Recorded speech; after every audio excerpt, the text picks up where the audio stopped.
drum off, pull the wheel off. As you can see, the brakes have a ton of life left on them, but we're going to go ahead and change the wheel cylinder. All the springs and everything are still in really good shape, so we're going to change that wheel cylinder because they're kind of, let me see if I can balance the light and the camera at the same time.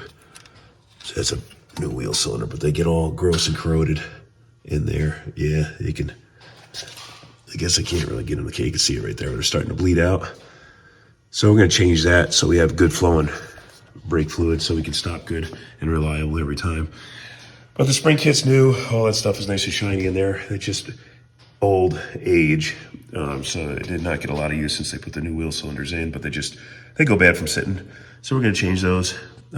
Starting out this right rear because it's the farthest from the master. So when I disconnect that line, it'll start to flush itself out. We'll get all new fluid in there and make this thing so it stops real good. Let's clean things up a little bit.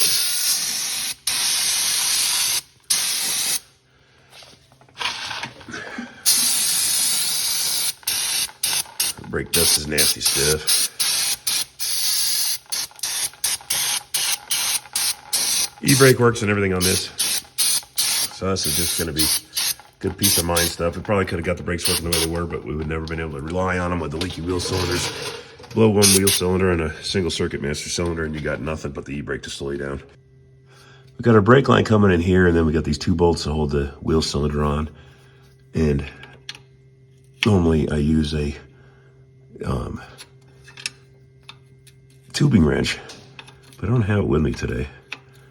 So I figured I'd see if this breaks loose, and it did. Surprisingly easy. So do I expect the whole system to do that? No, but it'd be nice if it did. So we're just gonna take this off, and then we'll let the system kind of bleed out through this line here and let that master cylinder, master cylinder was dry when we got it, but I topped it off and we got a slight brake pedal back. But we'll disconnect this one line here. This is the farthest from the front of the car, and that'll allow it to flush the lines a little better. Got our first wheel cylinder out. Here's the pins. They're in really nice shape. No corrosion really on the ends. I'll clean those up, put some never sees on them. And here's the wheel cylinder itself. Looks good on the outside, but this is what happens to them when they sit. Get a little corrosion, and then it turns to scuzz. That's going to be a leak. The very least, we could have run it like this until it started leaking out the drum and have to replace them anyway. Or worse, you step on them, blow the seals out completely, and then you're careening down a mountain road, going to a turn. See, this side's fine. Going into a turn, crash into a tree, kill yourself and your family and all your loved ones, including your dog, and it's not for a good day. So for $13 a wheel in the rear, and I think they're $45 a piece in the front, just replace them, guys. It's not worth hanging on to them. You can get rebuild kits, but you can buy them new cheap enough. It's not worth even trying to rebuild them anymore. So here's our old one. Here's a new one. They are slightly different. The cups seem smaller here, but the inside actually on this one's bigger, and this has got a lot more meat on it. But according to Napa, this is the one that I'm supposed to have. So apparently the Chinese that are making them are just making them thinner. So we'll see if it lines up. We'll do the test. One side down, we cleaned the brake drum up, gave it a little spritz of black. While that was drying, we put some never sees around the hub and on the threads. That way it'll come off easier. And you guys should all do that because it'll make yourself like yourself a little bit more in the future when you have to take it apart and it's not stuck. So now that that side's done, we'll go over to the driver's side and repeat the same process before we move up to the front. Well, this one came apart easy too, but look how corroded that is. That is awful. Now, oddly, both wheel cylinders were fine on the other side, but it was just one side was bad, one side was shot. But glad we're replacing it. We haven't even started it yet, and it's already developing a transmission leak. Hopefully that's something simple, maybe just the pan bolts. We'll get in there and figure that one out too. Off to the front. So here's a cotter pin that I just took out. This thing went in there, and they cut the ends off so short. I just used a pair of side cutters and popped that through. I didn't have to straighten that out at all. This was not done correctly. So I like when we find things that we knew we were going to find, and it's always good to find things that you didn't know you were going to find. So we will continue on our way to making this T-Bird a fun and safe cruiser.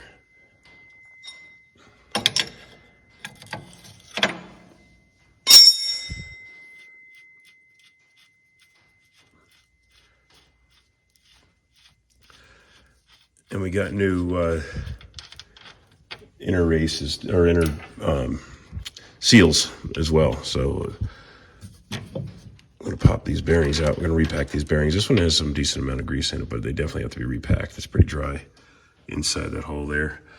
So we're gonna pack those by hand. Just rubbing grease on them isn't enough. I'll show you guys how to actually pack a bearing the right way. All right, I gotta set this camera down or else I'm not gonna be able to take this thing off. Let's see how bad this one is.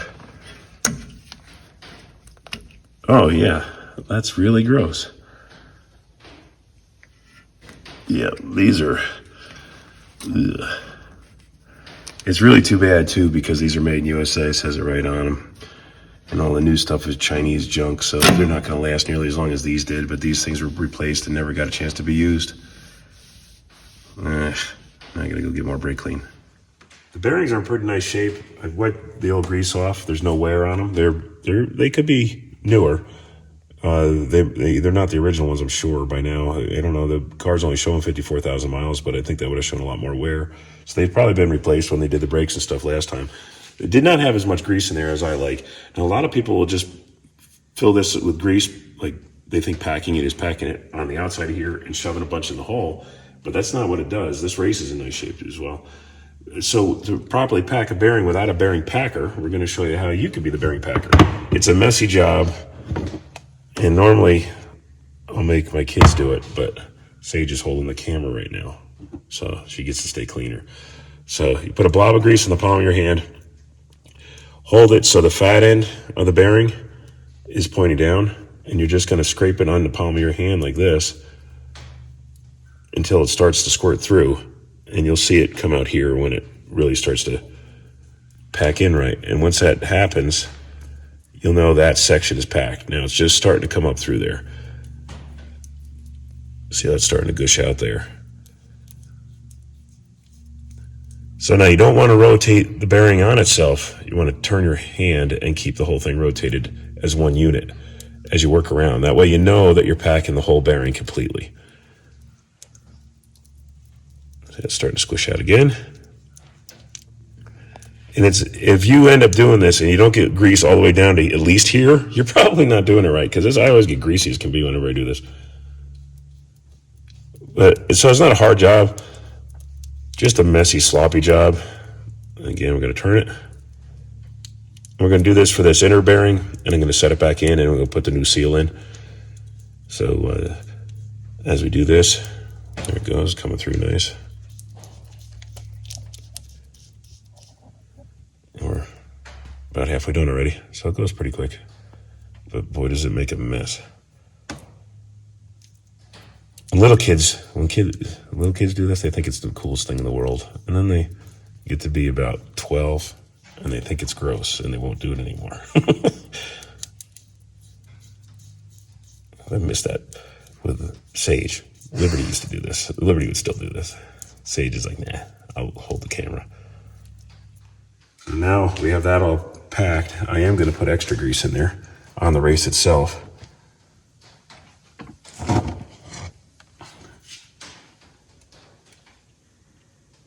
Then we got that in there. We just set that bearing in there like that. Now it's freshly greased. And it's packed, and we know it's going to hold that grease for a long time now. I just use a disc brake grease. I like the red stuff better because it looks clean, but this is all I had, so it's black for this one. So our bearing's in there. Here's your new seal. Set that in there. And it has to be driven in. So go to our seal driver.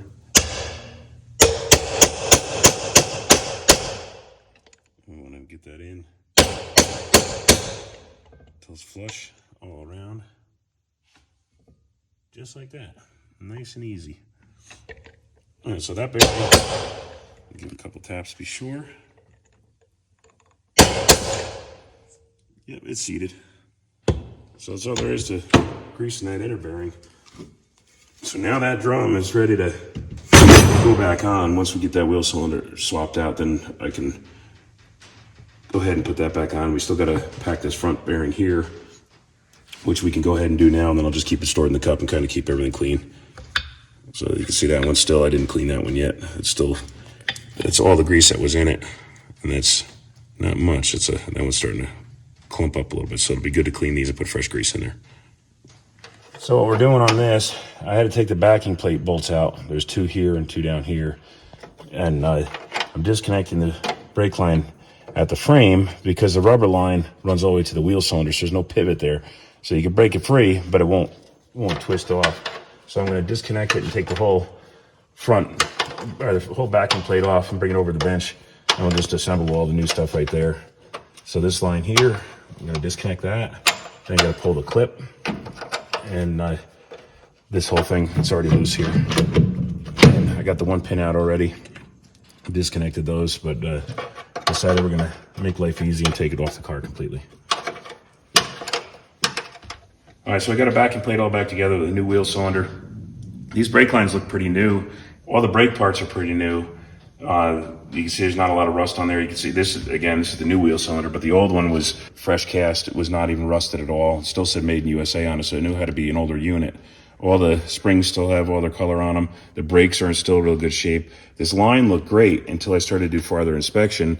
And down, I don't know if the camera will see it, but down in every one of these loops, you can see some cracks. Now, that could be just the way it's made, but that could be dry rot starting. And the date code on here is 1983. So these lines were put on the car almost 40 years ago. So we're going to replace them. It's not worth your life for a $15, $20 part. So we're going to replace all the rubber lines in the car as well.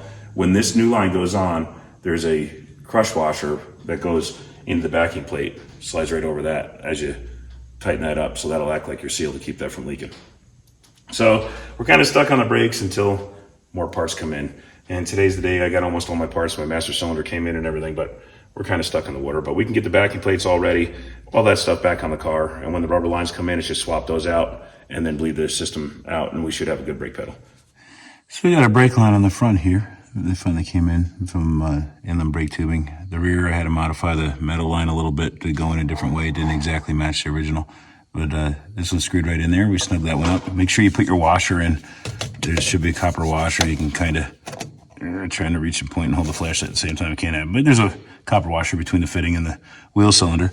You got to put that in first, and then this end will go up into that hole, and you put the clip on, and then you can thread the line in and snug it down. And we'll have our all new rubber lines, all new wheel cylinders, all the springs and stuff. As you guys saw, we should be able to bleed our system out and have a good brake pedal, safe brake pedal. Got the idler arm off. There's what's left of the bushing. There's a 2-piece deal. This part slides inside of here. And so I'm going to take the inner sleeve out. I'll have to press that out. Yeah, it was time to replace that one. New one's on order. We'll get that one pressed in there and get that back in there. It'll tighten up that front suspension and make it go down the road pretty great.